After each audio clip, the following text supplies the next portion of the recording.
Welcome back, everyone. We start the conversation this morning from the security arena, especially talking about the state of the Nigerian state and crime control. I'm being joined this morning by gentleman spokesperson, I don't used to call him, that the spokesperson of the Nigerian Security and Civil Defense, that's NSCDC. I'm talking about Ondo State Command, Daniel. Thank you so much for joining me on here today. Thank you very much. Yeah. Well, let's start from the most recent issue, which is the looting of the warehouse in Abuja, the country's capital. It's said to be an indication of the current economic hardship in the land. So many of the view that this hardship is going to birth many criminalities, and some also say it's not a license for criminality. But how well are security agencies positioned to forestall regional law and order in the face of this economic meltdown? Thank you very much. It's actually pathetic that we find ourselves in this present situation. And like we always say, poverty is actually one of the reasons why people go into crime. So if you look at our economic situation presently in Nigeria, which has gone south, like we used to say in the streets, it has gone south, and it is not something that is encouraging, so to say. For being that is made, it is not a license for people to go into crime. The looting of the warehouse is an unfortunate situation, but I think we'll get out of it. We'll get out of it. I know the present government is working. There's no government that will want to fold his hands and see the populace or a citizen, go hungry, find themselves in such economic downturn. So I think the government is doing everything within its capacity to ensure that come out of it. There was a time we went into recession in this country during COVID time, and we came out of it. So we'll definitely come out of this. And so the security agencies are poised to also ensure that lives and properties are protected within our own limited resources. You see, the elders will say that an elderly person who falls into a ditch teaches others a lesson. And whether we like it or not, crime is crime everywhere. Hunger is also hunger everywhere. On those things, what it means. Neither is being segregated from these pockets of criminalities occasioned by economic hardship. In your command, is there a blueprint? Is there a strategy mapped out already to forestall this kind of an unfortunate situation? I don't want to remind our people what happened during the NSAS protest, where some scrupulous elements went to loot places. So, I know you won't want to tell us your strategy, but do you have mapped out strategies to forestall, not just to curtail, but to forestall and to prevent this kind of unfortunate situation in those states? Thank you. Presently, the Nigerian Security and Civil Defense Corps in those states, we have a new commander, the person of Commander Tibido Yoduyemi, and one of his key agenda is to change the narrative, on how security business is being done, in the command, especially in NSCDC here in Ondo State Command. So he has mapped out strategies. He has met with divisional officers and area commanders. They've had a series of meetings on how to police Ondo State well, changing our story from what we used to do. Now, if you look at Ondo State, you will discover that Ondo State has this synergy between sister agencies. You give it to Ondo State. We work hand in hand. The Commissioner of Police, the Brigade Commander, the Amotekun, and what have you. We work in synergy. We have this solid, robust relationship.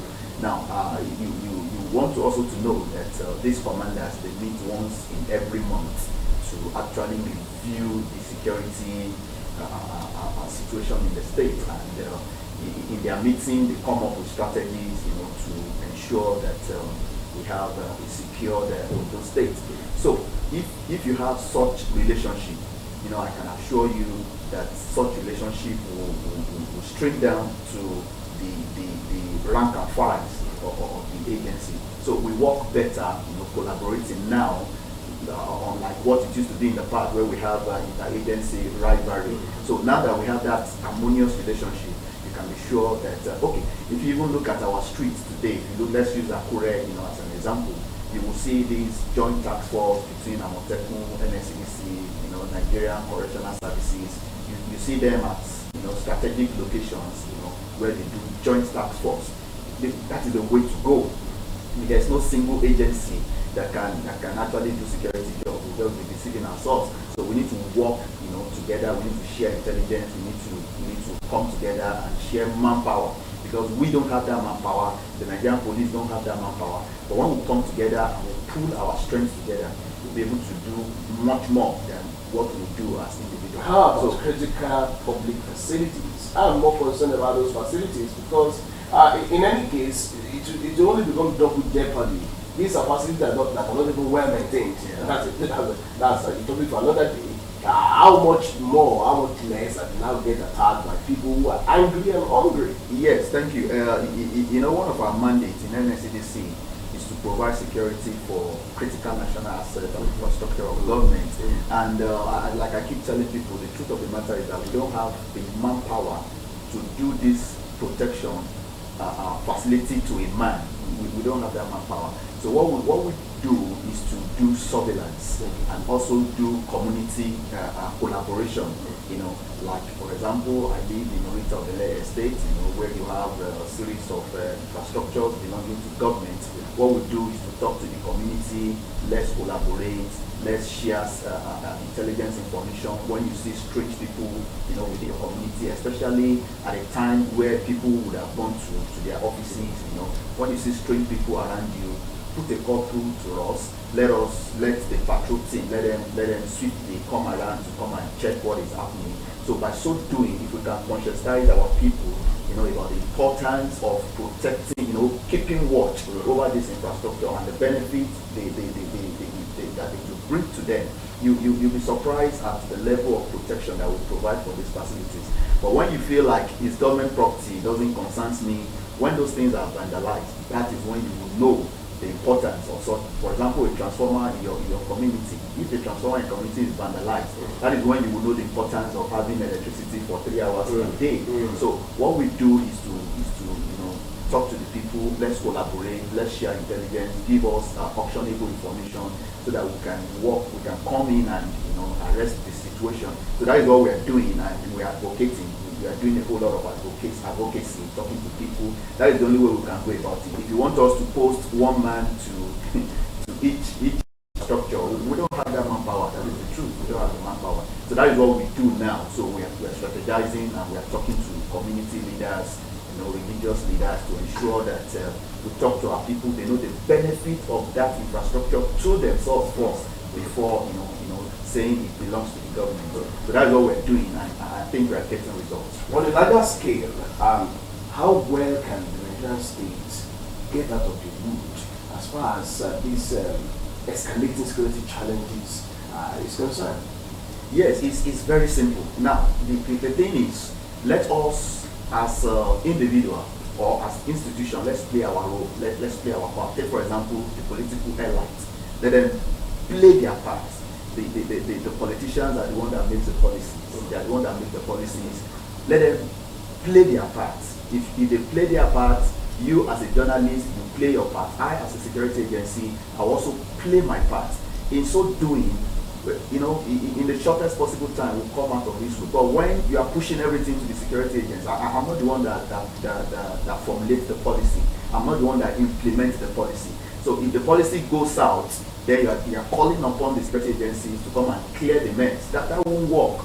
So what I'm saying is, let us as individuals or as institutions, let's play our part. Let's be serious with our part and let's play it. Your response gives an opportunity to pay that back. So let's pay that back and really, with the benefit of hindsight, interrogate who has been defaulting, who has been failing to play his part that has brought us to the woods that we find ourselves security-wise. Yes, like I said, if you're having security issues, something must have caused it. So what caused it? So what I'm saying is, take for example the economic downturn, of the nation today. It is actually breeding a lot of criminality, and our value system also. Our value system in Nigeria, as we speak today, is like a non-existent. Take for example, like I was talking to somebody before I came in. As a civil servant, a level 12 officer, your salary is fixed. Your salary is fixed. I can determine what your pay will be in the next 3 years. It's a round figure. You understand? Now, this is somebody that is known in the society to be a civil servant, is a level 12 officer. Suddenly you see him building a mansion, riding on expensive cars, and nobody is asking questions. A student goes to school, after one calendar year, he comes home with a car. The parents are celebrating him. Nobody is asking questions. This is the environment, the society we live in, where materialism is what we celebrate. Everybody today wants to go into politics because in the next 4 years you become multimillionaire, whether you do something or not. So we celebrate it. That is our system. And now, when this mess accumulates, we start beckoning to security agencies to perform magic. We won't perform magic. We won't perform magic. We can only work within our mandates. So what I'm saying in essence is that the value system, let's question things that we need to be questioned. Let's call our politicians to accountability. As a civil servant, do your job, be responsible, be responsible. Then the security agency will also do its job. How responsible is the federal government in terms of confronting the security challenges? 2015, so many people were shouting, I think this is unprecedented. Well, it seems that it's getting worse year in, year out. Now a new sheriff is in town. At least in the last few months, what has changed? So yes, I understand what you're saying. What I'm saying is, it is not like the security agencies are not working. My point is that the economic situation in the country is what is overwhelming. So there must be something there must to the be, economy. yes, there must be a solution before you can now call the security agency to account. Our security agency is also getting a hard bite from the economic. Of course, we are not immune. We are not immune from. We are Nigerians. So has it affected the subvention? Has it affected the equipment? Has it affected the personnel morale, such that the operations are also adversely affected? That's what I'm saying. We are Nigerians. We buy from the same market. We are not excluded from the general system. In other words, is NSCDC well funded? That would be like asking if our budget is even enough for us as a country. We are a subset of Nigeria. You can't take us out of Nigeria. So what affects the federal government is also affecting. In other words, you're not well funded. In other words, we are still looking up to the government for more funds. So it will be a matter of semantics now. Of course, that's not handy. So that's why you're saying it's a matter of semantics. But on a more serious note, I also am concerned with the level of expertise, the sophistication of equipment. When you look at what criminals bring on board to disrupt the peace and then destroy things, and what you find in the hands of security agents, is government upscaling this? Or aren't you bothered about the sophisticated equipment in the hands of criminals that are not really in the hands of security agents?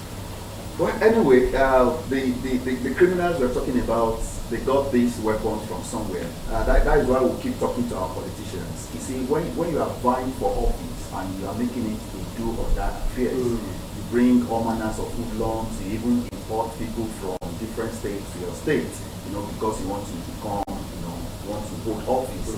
So by the time these people are equipped and eventually you become whatever you want to become, what happens to those criminal elements that you've empowered, what happens to them?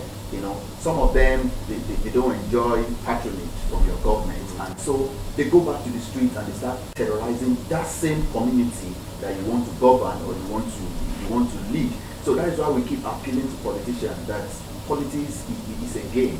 You either win or you lose, you know. So by the time you are bringing in good laws, by the time you are empowering, you know, all these people to destabilize or to terrorize your opponents, a time will come, those guns will be pointed back at you.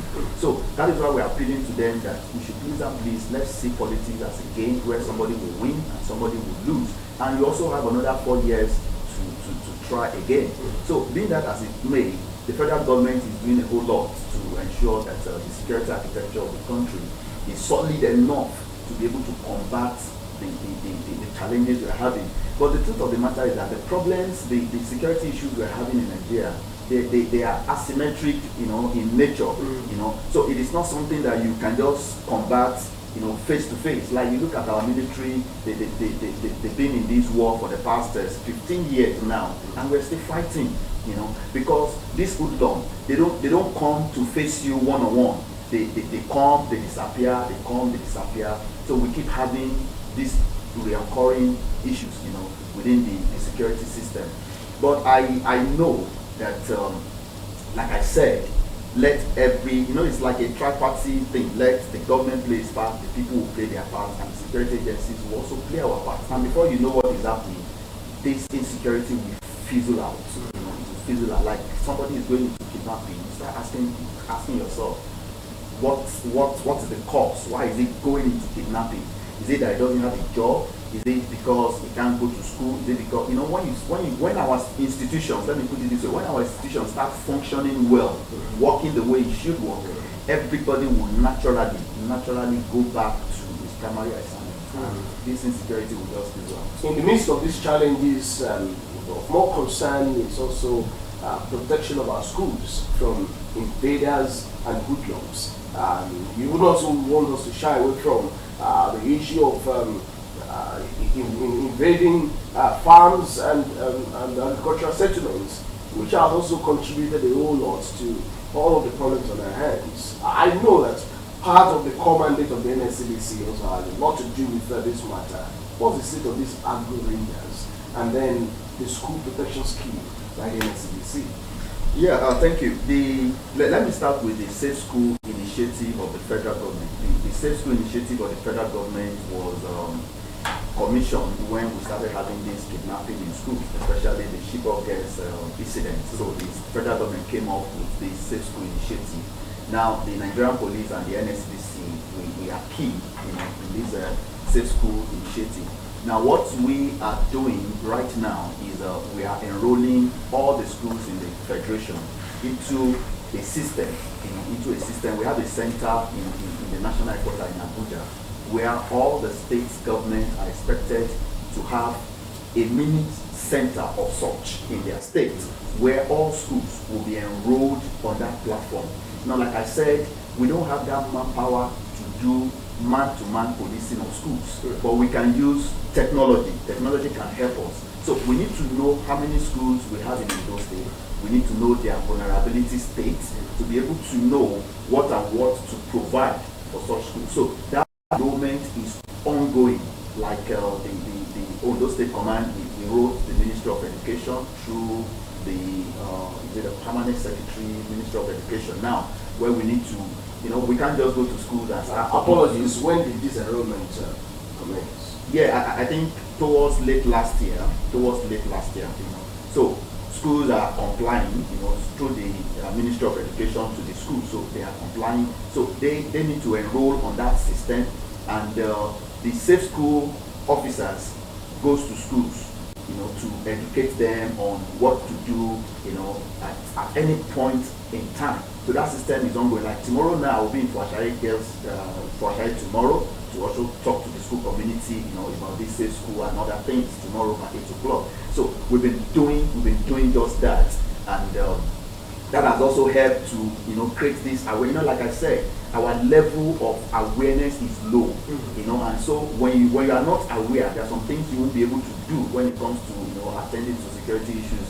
But thank God for some time now, our level of awareness has increased. A student can actually tell I don't want to board this car because everybody inside this car, they are male. They don't want to board. That is an awareness. Just get aware. You look at a taxi that doesn't have this number, this 6-digit number on it. The student will say, no, I'm not going to board this car because or the number pain. You get. So this is an awareness that was not there before. So and it has helped a lot to reduce the issue of molestation, kidnapping among the school children. I will come to the issue of taxi very soon. Well, let's put face to this matter that we'll be discussing. I'm more concerned about what exactly has been going on with also the Agro Ranger scheme. Yeah, thank you. The Agro Ranger scheme also came on board when we were having these farmer and herders clashes. So that was when the state government, the federal government decided to float the Agro Ranger still within the NSCDC. They are specialized. We call them specialized departments. Of trainees, people that were trained to handle such matters. So their primary assignment is to provide what we call security for all agro-allied businesses. Maybe you have a farm. You have a farm, for example, and you need security. In that farmland, you can approach our office. You meet with that department, you discuss, and they can provide you with specialized, security personnel who are trained in that field. Say, for example, you can't just take me to such a field to go on because I'm not trained in that field. You don't even know how to trade where rice you get. So I'm not trained in that field. Whereas we have men and officers that are trained in that particular field. You see them putting on this green and red beret uniform. That is their uniform. So these people are trained. They are also trained to interface between the farmers and the herders. There could be clashes. They are trained to solve problems. So we've done a whole lot in that area, like the Metiala, the Farmers Association. We met with them. We've had a whole lot of meetings. The Amotekun Corps is also doing wonderfully well in that area. That is why you see that you don't see cows walking on our streets in the recent times. So these are efforts that have been made, by our officers in this area. Officer, let me pinch you a bit, and I hope that you understand. So how to be painful. You went to the streets the other time saying that things go south, that way on the streets, but maybe I should follow you there. That's also the one that they call IGG, initial gra. And you find these also happening, unfortunately, in the security arena. When an unfortunate attack happened at the church in Owo, you find security agencies posting officers to churches, to mosques, and to critical infrastructure. And after some time, you hardly find that anymore. And you also find the issue of this school protection, where in the wake of the Chibok girls attack, you find schools having such huge protection, complementing efforts of the local security guards. You bear me witness, these things were happening. Where are they? Not anymore. So is it that we have to always be reactive and not proactive at a time when security challenges are worsening our economic woes? Okay, let me say the initial gra thing. Now, let me put it to you this way. Security is everybody's business. I agree with you. And security is not cheap. Security is not cheap. Somebody wants to travel from here to Abuja, and he approached my office and said, I need personnel that will provide protection, VIP protection between here and Abuja. It won't come free. It's not free. They will charge you. They will tell you it's going to cost you this amount. I'm glad you are putting that to me. Let me quickly also put it to you, therefore. Yeah, this kind of an arrangement will only protect the rich, and then the poor will be left at the mercy of kidnappers and criminals. No. What I'm saying is this. You are saying you want personnel for you as an individual. That's what I'm saying. So the rich will be able to afford them because security is not cheap. What I'm saying is that it won't come cheap. They won't give them to you free of charge. It won't come cheap because those officers are also vulnerable to attacks. Very well. And if anything happens to them, what happens to their family? Because they are going on a special assignment for you as an individual. So what I'm saying is, it doesn't come cheap. It's an expensive. So if you are not comfortable with the officers on the road, the officer that has been deployed on the I put it now, on the funding of the federal government on the road, you know, and you said, no, I'm not comfortable with that, but I want my own personal security that will follow me, then you have to pay for it. So it doesn't come cheap. Now, when the issue of Owo happened, the state government came up with a policy that every churches should have a CCTV camera and all that. People came, when they gave them a deadline, don't forget there was a deadline. Right. Religious leaders came together to tell the state government that no, we cannot meet up with this deadline. It is too expensive. It is this. It is that. You know, I think one way or the other they prevailed on the state government, and that policy went off. But the truth of the matter is that it was actually for their own security. That's why I said security is not cheap. You want to get a CCTV camera, it's not cheap. This thing doesn't come cheap. You know. Now, for example, in my church, the church that I attend, since that incident happened up to tomorrow, they still have security agencies. They still have police set up that comes to the church every Sunday. Probably because they can afford it. Okay, not because you're a member. No, not because I'm not because I just want to yes, be sure. Probably because they can afford it. So they are consistent about it. They are still there up to tomorrow. Whereas some churches felt it can't happen. We prayed about it, we know we're so religious in this part of this world. We prayed about it can't happen to us again, and they stopped that exercise. They stopped that exercise. Whereas such exercise is supposed to be because the criminal elements, when they are coming to an environment and they discover that there are security agencies there, it deters them. They stay away. Unlike when they know that this place is porous, we can hit at any time. So what I'm saying is that the people should not be tired when it comes to issue of security, though it might be expensive. Getting a scanner, a body scanner alone, you know how much it costs to get just one body scanner. So you'll be talking about getting like 4 or 5, to scan people coming into your worship center. You have bomb detector machine to scan all this. These things are not cheap. So we've been going around to educate security, the local security of churches. We meet with them, we discuss with them. You can get this little equipment. We can train. You don't need to bring policemen to your church. We can train you on simple ways of securing your church, your worship center, your mosque, and all that. So we can do that. And some churches have done that. Some worship centers, they've done that. That is why you don't see the physical police or NSPC in their church, because they've been trained and they can do that. And we'll tell them how many meters from your gate that you can secure and all that. So I think basically that is what is happening. The economic situation is also affecting them in getting such resources. Well, the name of your agency gives me concern in this matter. To that extent, it speaks to the interface, regular interface with the people, with civilians, and in such a way to defend them and to secure them. I think I've explained the name of the agency. So then, let's look at it. What level of advocacy and interventions do you therefore make in a situation where you claim that religious leaders prevailed on the state government and a policy, security policy? I'm taking the risk of saying some assaulted.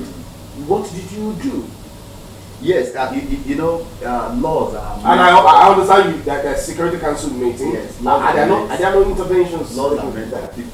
People are not meant for the law. And if, as a government, you want to listen to your people. As a government, you want to listen to your people. So if that aspect of the society, the religious sector, will come to you and tell you, we are not profit-oriented organizations, we don't make profit, you are asking us to get this within the shortest possible time, there's no way we can get it, we can't fund it.